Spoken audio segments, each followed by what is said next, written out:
Bonjour chers élèves, nous voici encore ensemble ce matin pour continuer la révision du cours d'histoire centré sur la Deuxième Guerre mondiale de 1939 à 1945, causes, étapes et conséquences.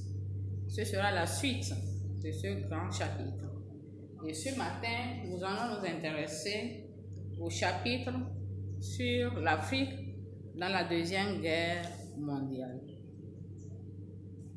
Bien, la Deuxième Guerre mondiale qui éclate en Europe le 1er septembre 1939 n'a pas épargné l'Afrique.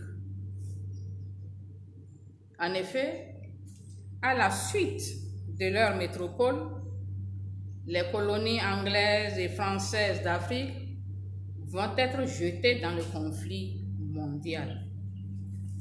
Alors, comment l'Afrique a-t-elle été mêlée à la guerre? Une guerre qui éclate en Europe.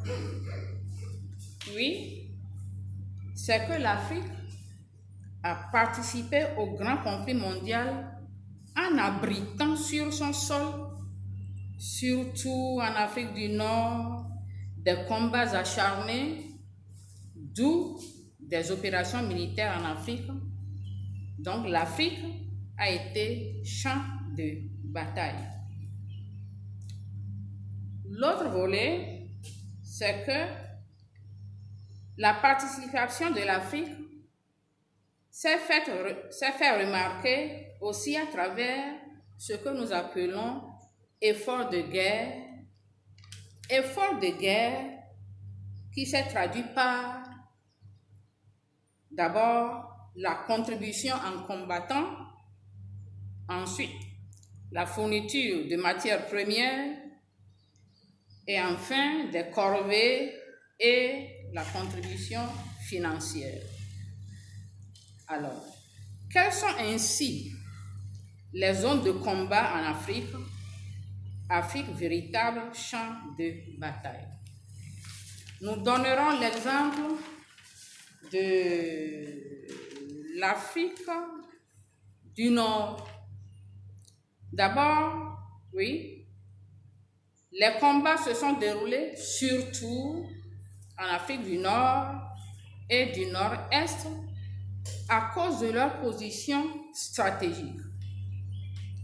Et on y retrouve les étapes suivantes. L'offensive italienne de Libye en 1941, suivie de l'intervention de l'Africa Corps de Rommel, qui défend le canal de Suez, la contre-offensive, c'est-à-dire réplique de Montgomery, qui aboutit à la victoire de El Alamein le 2 novembre 1942, puis l'opération Torche menée par les Alliés à partir du 8 novembre 1942, qui conduit à la libération du Maroc et de l'Algérie en 1942 et de la Tunisie en 1943, et d'autres étapes également.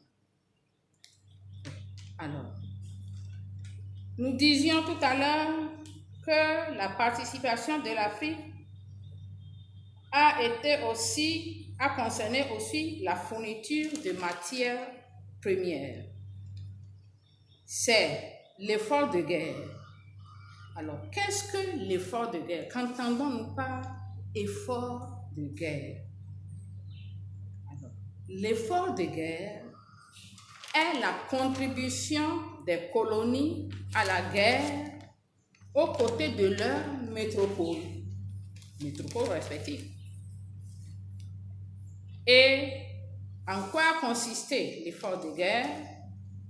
Il a consisté en, d'abord, la contribution en combattant, et nous donnons l'exemple de 1939 à 1940,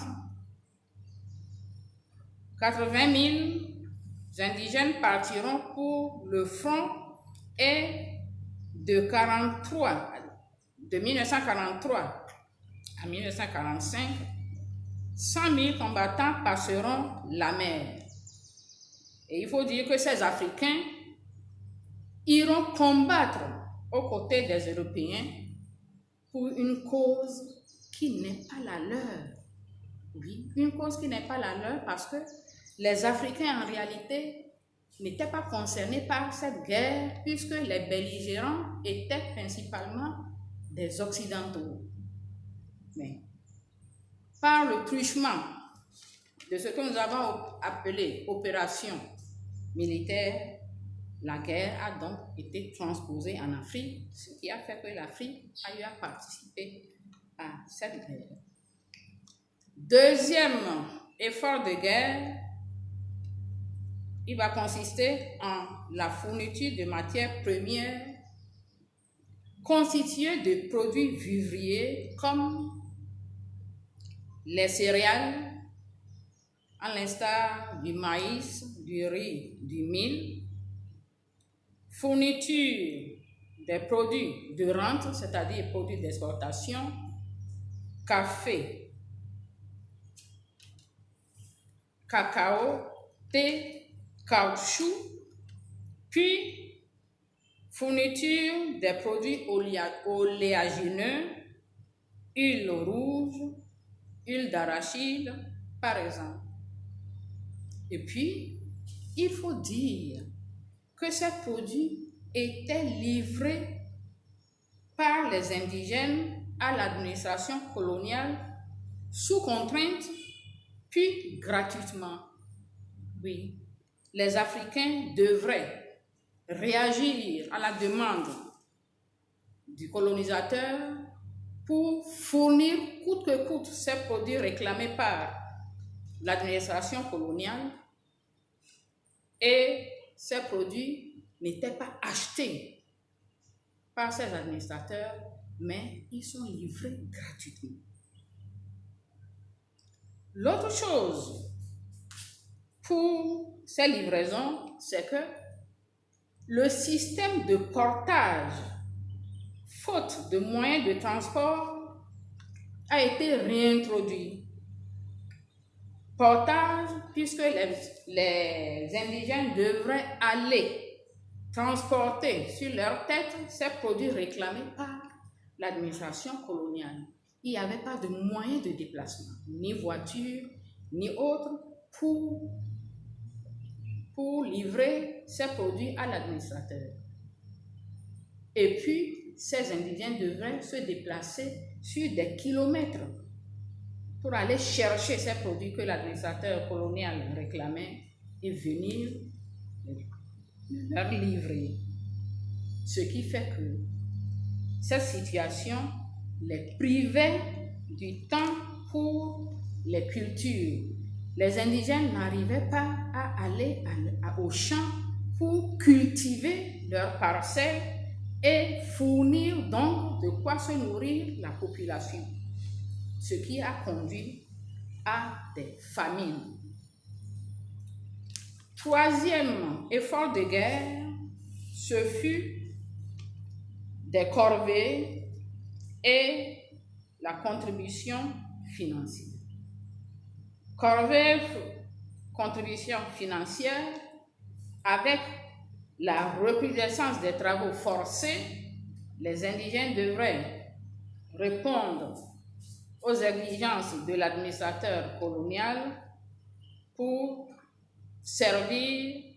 rendre service à ces derniers. Il y a aussi l'augmentation, la majoration, c'est-à-dire l'augmentation des impôts. Les impôts étaient augmentés, majorés, et les indigènes devraient payer coûte que coûte ces impôts sans rechigner. Il y a aussi la création de diverses taxes pour satisfaire les administrateurs coloniaux. Il y a également que certains produits ont été confisqués. Conséquence, réaction donc des indigènes, mécontentement et révolte face à cette situation qui ne les arrangeait pas. Ils devaient payer des impôts, alors ils sont susceptibles de vendre des produits, trouver de l'argent pour pouvoir répondre à ces exigences de l'administrateur, mais étant dans l'incapacité de vendre, de pouvoir vendre, ils ne sont pas en possession de liquidités pour répondre à ces exigences de l'administrateur polonais. En définitive, quelles conséquences cela a-t-il entraîné pour l'Afrique et pour la métropole? D'abord, il y a ce que nous appellerons la perte de prestige du colonisateur. Alors, les armées métropolitaines, comme la France, la Belgique, ont connu la défaite et sortent de la guerre très affaiblies, épuisées et ruinées. Donc, elles ne sont pas des armées invincibles, c'est ce qui apparaît aux yeux des indigènes. On peut les vaincre, ces armées. Pour avoir combattu aux côtés des soldats blancs, les Noirs ont compris que les Blancs aussi ont peur de la mort, donc ils ne sont pas des êtres supérieurs à eux, des êtres qu'il faut craindre. La Deuxième Guerre mondiale a donc dissipé aux yeux La Deuxième Guerre mondiale a donc dissipé aux colons le mythe de l'invincibilité et que le blanc n'est ni un dieu, ni un être supérieur, et puis le blanc aussi peut avoir un ennemi puisqu'ils se combattaient entre eux. Ces différentes considérations vont provoquer ce que nous appellerons l'éveil du nationalisme.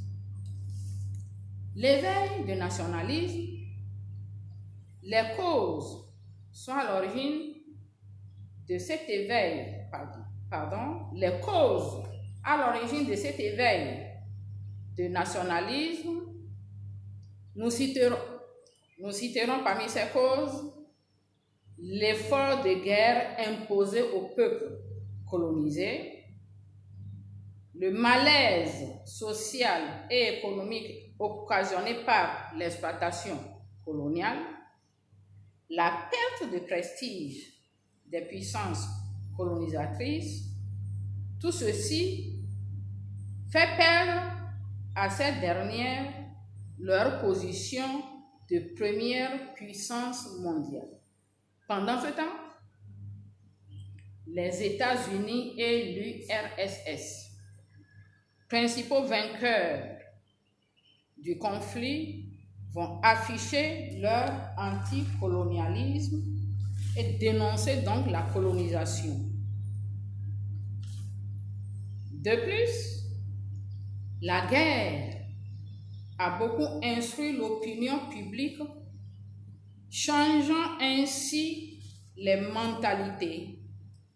Les mots liberté et égalité prennent un sens. Enfin, les anciens combattants qui ont quitté leur pays natal reviennent en Afrique avec une grande admiration pour l'Europe, mais aussi une grande aspiration pour plus de justice, de liberté et d'égalité. Ces derniers vont se joindre aux élites pour formuler des revendications qui vont aboutir à la décolonisation et au mouvement d'indépendance. Voilà donc pour l'essentiel que nous retiendrons pour cette guerre, Deuxième Guerre mondiale, sur le continent africain.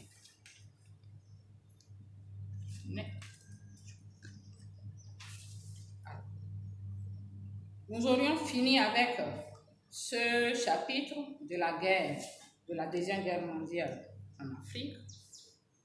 Mais par rapport à la séance de la dernière fois, je vous propose un exercice. Vous allez réfléchir et le traiter pour que nous fassions ensemble la correction le moment venu. Voici donc le libellé du sujet. On dit souvent que le règlement du premier conflit mondial porte en lui-même les causes du second. À travers une étude des différents traités de l'après-guerre, montrer la responsabilité des vainqueurs dans le déclenchement de la Deuxième Guerre mondiale. Une deuxième lecture. On dit souvent que le règlement du premier conflit mondial porte en lui-même les causes du second. À travers une étude des différents traités de l'après-guerre, montrer la responsabilité des vainqueurs dans le déclenchement de la Deuxième Guerre mondiale. Merci et à très bientôt.